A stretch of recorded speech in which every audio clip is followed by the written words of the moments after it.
again. It says going live. Okay, there we are. I'm live. Hi, everyone with Healing Holden. It's Cynthia again. I wanted to talk about some things that occurred that made me cry this morning. I know you guys, well, I don't know actually. Hopefully, you guys watched one of my videos where I was talking about Holden's plans for the future, how he really wanted to go to the Mandarin school, and because he's teaching himself Mandarin and he wants to go to China and play Chinese traditional instruments and marry a Chinese wife and all this great stuff he's planning. So I moved so that I could get into the district where we could. That's why my house looks different, and so we could get him to be able to qualify to the test. And the first test he didn't qualify. He didn't pass the Mandarin test, but the second test they let him redo it, and he passed it. Like, I was so proud of him because that's hard. I mean, learning Chinese for anyone is hard, but especially if you're autistic already. And then teaching yourself, you really have to have a lot of dedication, and he does. So we were just waiting because last year he was not mainstreamed, so he didn't have the typical STAR test. That in Texas, it's a STAR test. It's a standardized testing that they do. Um, so this year he had the regular STAR test because he was mainstreamed. So he took it, and we just found out the results today of his reading portion. Math, he did great. We're still waiting for science, but he usually does really well on science. The trouble that he has is in reading. And it's, his spelling is great. Everything about reading is fine except for his comprehension. And when they say that, they, thanks to my friend, my coworker, Yvonne, you guys, one of the worst things you can do if you have an autistic child is to stay mum about it because you're missing the opportunity to have other autism parents close by give you some really good advice. I am always looking for someone to trade notes with me. I mean, I may seem like a know it all, but I know it, I don't. And I'm just kind of giving you guys what I've learned from what happened to Holden. I'm giving you guys the scoop. Hey, I figured, this is what happened to us. Maybe you can apply it to yourselves. Maybe not, because there's, just like the vaccines are problematic because they're one size fits all. There's no one size fits all cure or situation for anyone, and that's why I kind of titled this, that we need to think outside the box. And for those of us who are autism parents, most of the parents that I've met, I really kind of gel with because we're out there. We're not like your run of the mill person. We're typically pretty unusual in a way. There was an article recently about how there are a lot of like really, smart people that have autistic kids. Like it seems to be a trend with, engineers and just really intelligent people, having children who are autistic. And is this maybe the uh, evolution? No, no. This isn't like, X-Men where we're mutants and we're just mutating to smarter, better. No. But there may be something to that. What I've noticed, and it took my husband's pit bull. I married a guy who had a pit bull, y'all. We're separated now. But that aside, his pit bull was amazing. And I had some preconceived notions myself on the pit bull. And I'm coming to a point with the story. But when we had, we were just friends, and we knew each other through our daughters, having been friends 15 years ago. And when he found out I was getting divorced, he got in touch with me. Um, so when we met, Holden gravitated towards him, my husband, immediately, just which he doesn't, at that point in time, especially, he doesn't do that. And he didn't do that, especially then. Now he's a lot more social. As he gets better, he's more and more social. But he just didn't go and run and jump hug anyone. But he did that with my husband. And then his dog, Holden was always terrified of dogs. I mean, not always, not before he got sick, but as soon as he got sick, because I think he was hallucinating. He was terrified whenever they'd bark, and still to this day, if they bark, he like freaks out. you know. But with this dog, this pit bull was super calm. It's a blue point pit bull, and I was very reserved. I'm like, oh no, heck no.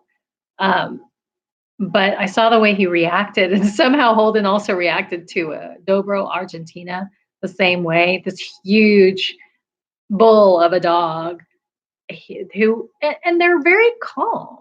And that's kind of the thing. They're not like Chihuahuas, where Chihuahuas are they're so small that they have to like at all times be on the attack like a ninja.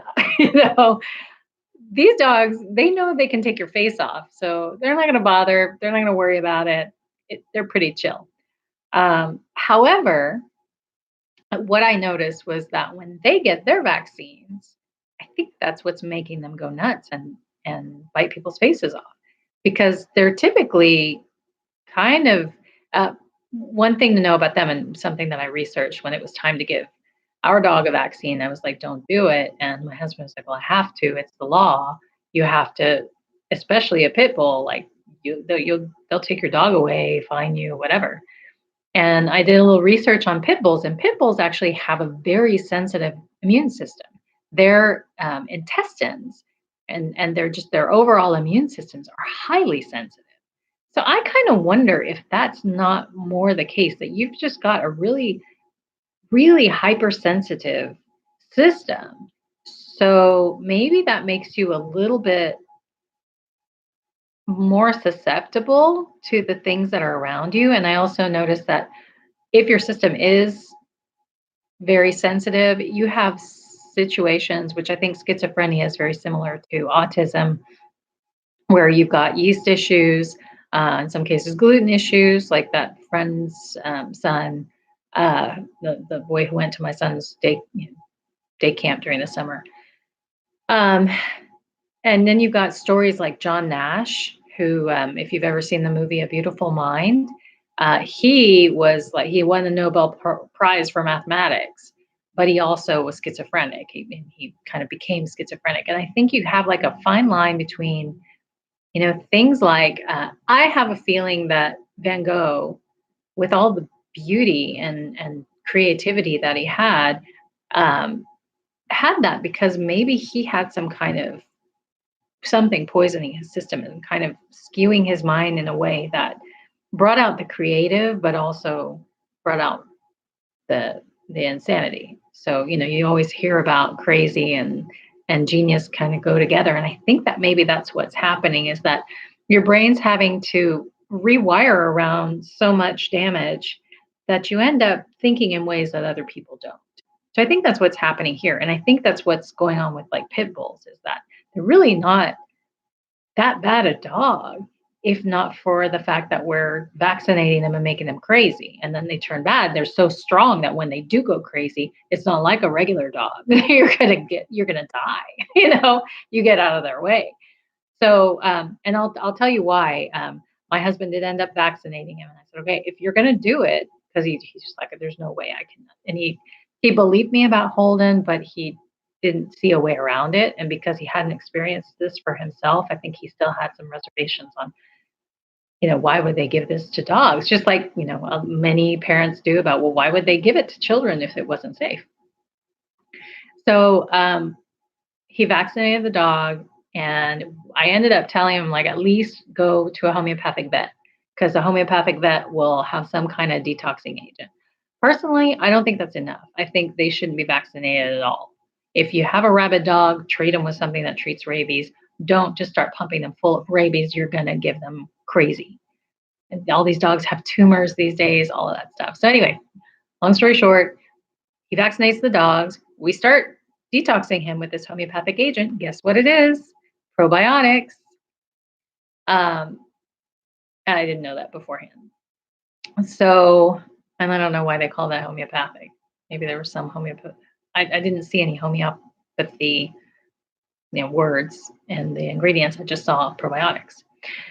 So, the dog started chewing his feet, and he had already chewed his feet before, but started doing it really hardcore, just chewing on it all the time, like kind of a, I guess, kind of like, with autistic kids or other people who have like an OCD kind of thing, like just constantly. And then he started having what I could tell was a tick. He started going, and I pointed it out to my husband. I was like, look, he's got a tick. That, what you're seeing right there, that's a tick. And the chewing of his hand paws, because he was doing it before, but now all of a sudden with full force. I'm like, we got to do something about it. And because we had finished the bottle of probiotics, and I'm like, let's call the vet, let's get more, because he's obviously not okay yet. So, and he wasn't doing anything else. There was nothing aggressive about him, but he was seemingly more needy and and just kind of looking for comfort. So I can't imagine that he wasn't going through some kind of discomfort. So anyway, so that's what I think is going on, is that, with the animals too, you're screwing up their minds. They could be really intelligent beasts, just like, or sometimes they are, just like humans.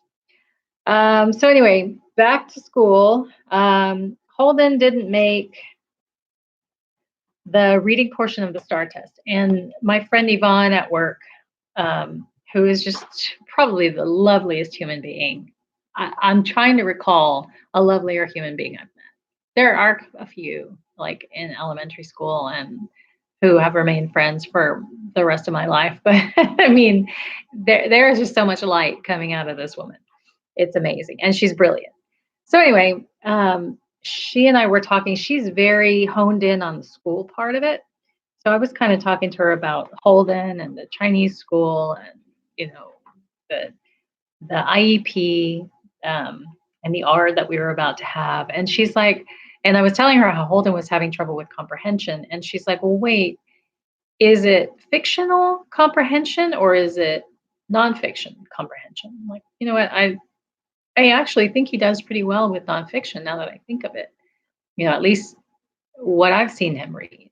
Let me ask them. So when I asked in the school, they're like, "Oh no, he's fine with nonfiction. It's fiction that he has a problem with." I'm like, "Okay, so that's pretty normal with autistic kids. Like they always talk about how autistic kids have to be very literal. Like they have a hard time with sarcasm, and I remember when Holden was little, we didn't know he was sick yet. So one of those things that we just kind of giggled about and thought, how cute, how interesting, what an interesting boy. We didn't know he was sick. So I said, Holden, do you want some tuna one day? And he looked at me like, gave me this look, and he's like, no, Thrina. He's thinking the number two. So those literal things he's kind of still got. Like I saw an article the other day on tie between gut bacteria and emotions. And so when you've got an issue with social, emotional uh, understanding, it's coming from your gut. So since I found out recently his dad never treated him when I gave him his latest poop test, we still got issues that we got to work on there. So I'm hopeful. At least this tells me, okay, so there's 3 years worth of work that could have been done, didn't get done. Now that we can do something about it, maybe he'll improve in this regard. At least that's to me like the linchpin for this comprehension. So when I asked the school that, and then he had other issues like he had an evaluation. And in his evaluation, the psychologist was really nice, the school psychologist. She was super sweet.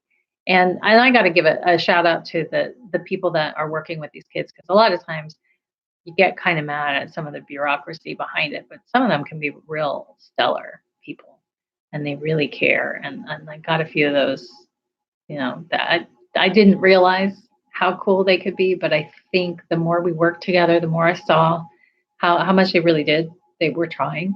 They don't know your kid like you know them. So, it takes them time to learn them. And other than that, they're kind of flying blind. So whatever you can do to help them kind of get to know, ask the questions, start, um, come in when you go to meetings with them, realizing that they don't know your child the way you do. So Make sure you're asking the right questions when they make assessments of your child, like, for example, the nonfiction versus fiction. I was really grateful that my friend at work said that, by the way, because genius. I did think of that on my own, so I got to give credit where credit's due. So uh, they were pulling Holden out for the evaluations. The psychologist was like, "I'm trying to get Holden when he's happy to or okay with being with me, okay with taking him out of class to be in the assessment." So there were times when she would try to take him out and Holden would not want to go, and so she'd just let him stay. And then other times where he would go um, without much fuss. But the whole time they were doing the evaluation, he just wanted to like check the box, get it over with, so he can go back to class to enjoy the social interaction because he was like he kept talking about how he was missing out and he felt like he was jealous of the kids because they were getting to do things that he wasn't getting to do. And so I explained it like this to them in the ARD meeting. I'm like, is there any way that we could do these assessments outside of school hours so that he doesn't miss out? Because he's not giving you, because they all said, oh, well, this doesn't really reflect, the evaluation doesn't reflect how he really is, but we know how he really is. So we um, tailor the goals of his IEP accordingly. I'm like, that's great and all, but schools make decisions about Holden, and so do other places based on his assessment. So, how can we make it easier for him? Because you have to understand, he Holden's 11 years old, and he's never really had a friend. All the friends he's ever really had that have played with him have been people from my congregation and family members. Of like he has some cousins on my ex-husband's side. And it's funny because my ex-husband was complaining about how to the court, because the court doesn't know any better.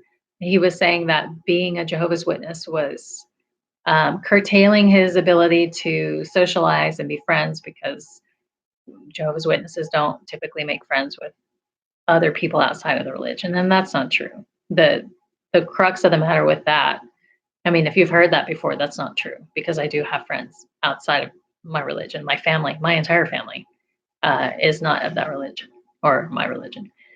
So that's not true. But he wanted to use it to make, whatever case he could against me because he didn't have much against me.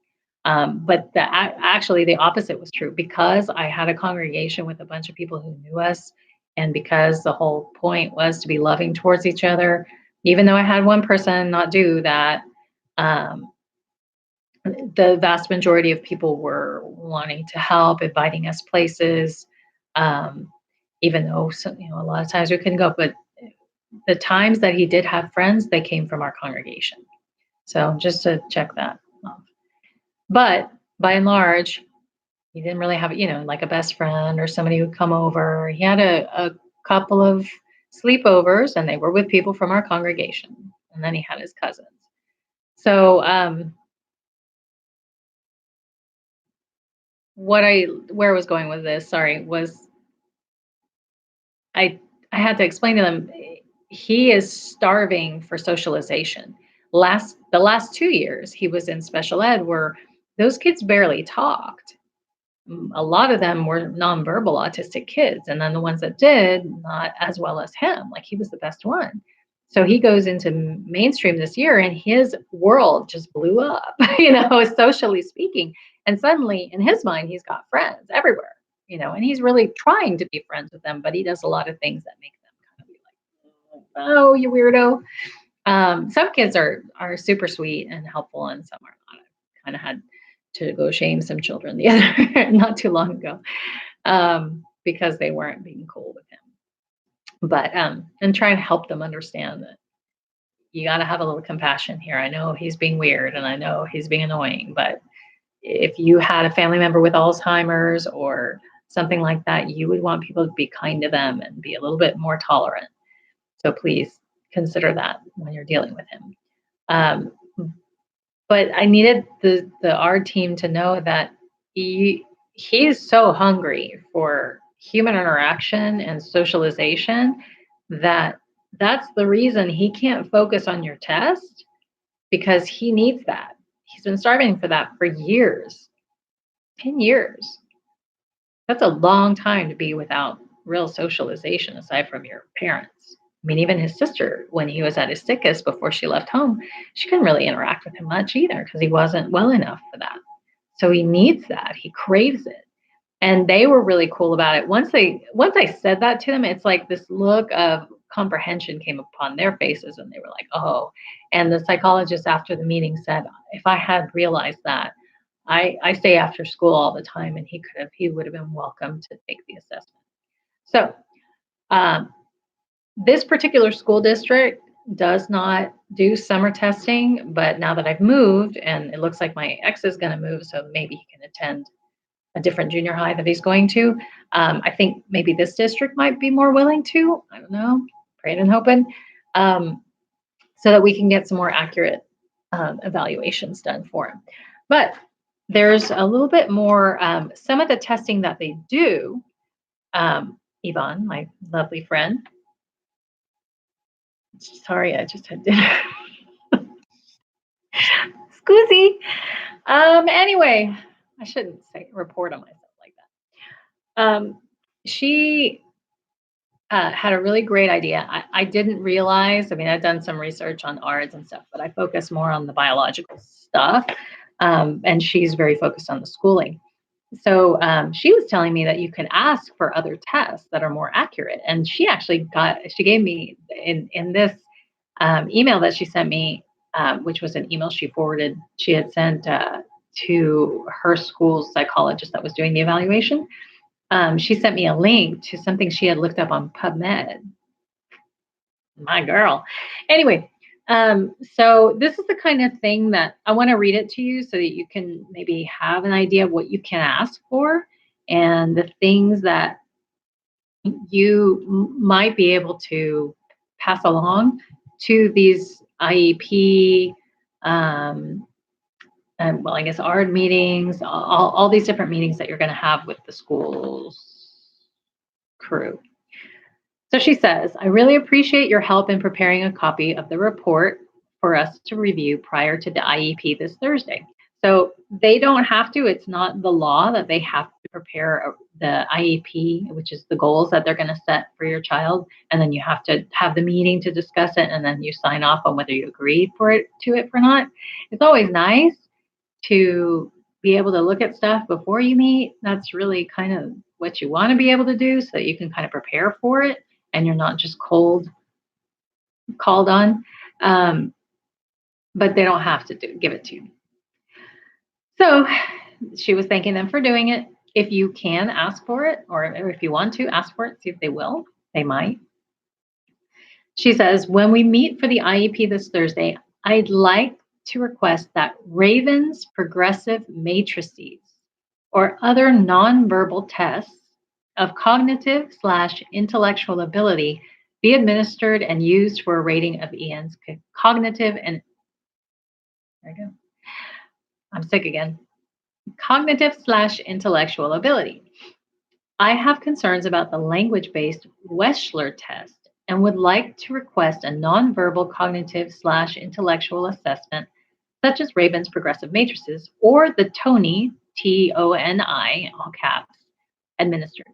I understand that Wechsler is the test generally performed by the district and is a well-accepted test, but I believe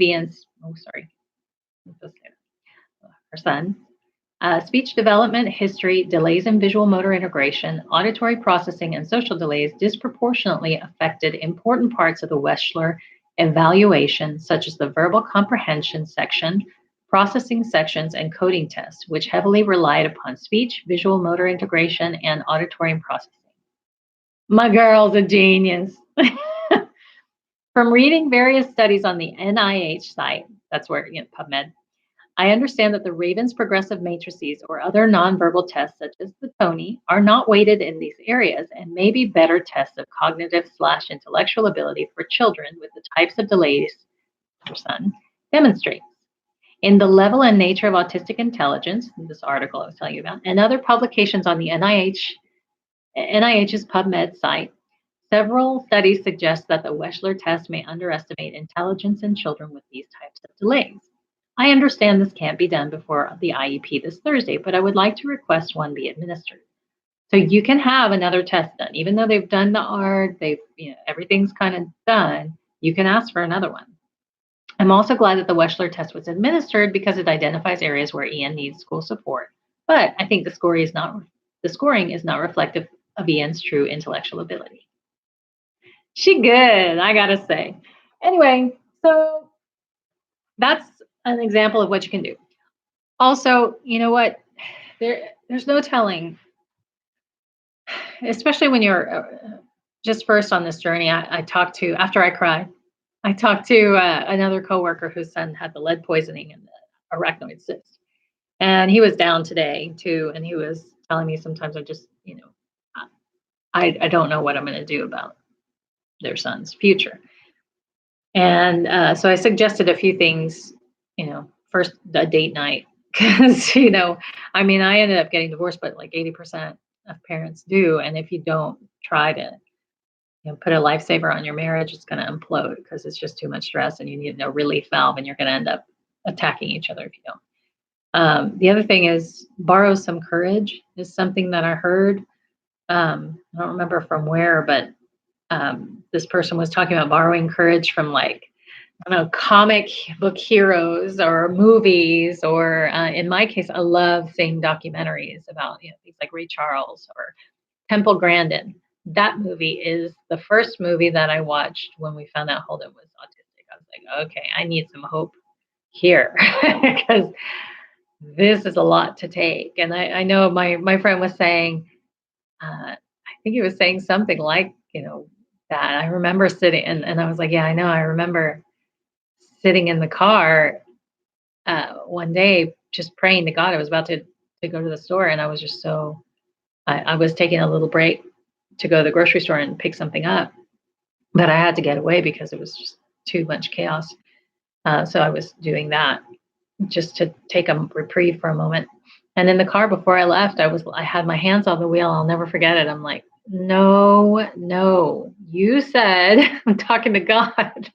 You said you wouldn't give us anything we can't bear.